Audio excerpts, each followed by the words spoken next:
Y una mala persona dijo: chutar a Gol. Y Gol murió de sobredosis. Pobre Gol. Beberos el zumo de piña. Y Piña se quedó sin zumo. Pobre Piña. Niño, no juegues con fuego. I Fuego se quedó sin amigos. Pobre Fuego. En fi, l'amistat és molt necessària, perquè sempre va bé tenir foc i... I una xutes. I pinya i xutes. I una amiga, diu, clar. I una amiga, i una poesia, que és el que toca ara. Doncs anem amb la poesia del dimarts. Avui un dimarts especial, 27, amb gent que és el primer cop que ve a Ràdio Canet. Els mostrarem la poesia del Disculpin, que és aquesta que cada setmana parla d'una cosa diferent. I avui l'hem titulat així, Història d'una amistat. Suposo que tothom deu haver tingut algun cop alguna amistat, i això deu ser alguna història. Com a mínim amb un gos, no? Amb el que sigui, amb una nina inflable, el que vulguis. Sí, amb un amic imaginari. Amb la Berta. Amb la Ouija. Amb el Luffy. Amb la Petra. Vinga, anem amb la poesia.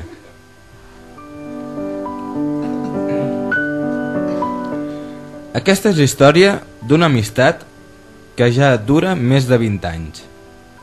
Com qualsevol història, aquesta té un bon inici. I bonic. Tot comença enmig d'una baralla, com moltes altres coses. Que si vols bulla o te la vols menjar tota. Entre paraules que poc comprenia jo en aquella època, l'ajut d'un nou company influiria tota una etapa. Tio, no demanis bulla, que si te'n donen molta acabaràs com una mica trinxat. I així va començar la història. Vam ser cul i merda.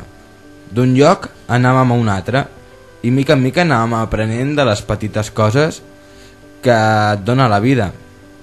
Records inoblidables. Per exemple, la pesca. Sobretot a l'estiu, on totes les nenes volien picar al nostre esquer. Estones de grans vicis, com no, amb aquelles grans màquines recreatives o consoles d'última generació. Recordeu la... Fantàstica Super Nintendo. Bueno, la Amstrad, o la Nintendo, la Game Boy. La NASA. I fins i tot... La NASA.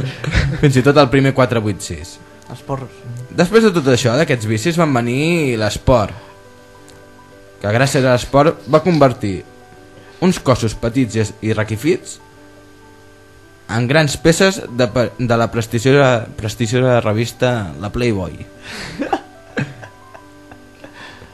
Es transformaven així una vida que va anar continuant i van aprenent del dia a dia, i milers de coses anaven passant, i com moltes coses la vida ens va anar distanciant un de l'altre.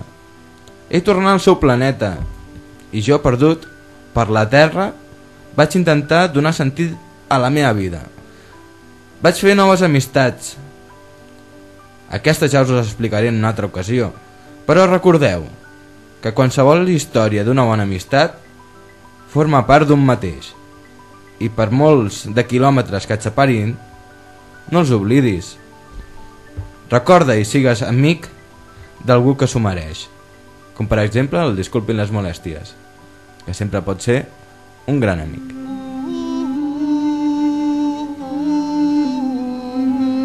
And she's buying a stairway to heaven. There's a sign on the wall, but she wants to be sure, 'cause you know sometimes words have two meanings. In a tree by the brook, there's a songbird who sings. Sometimes all of our thoughts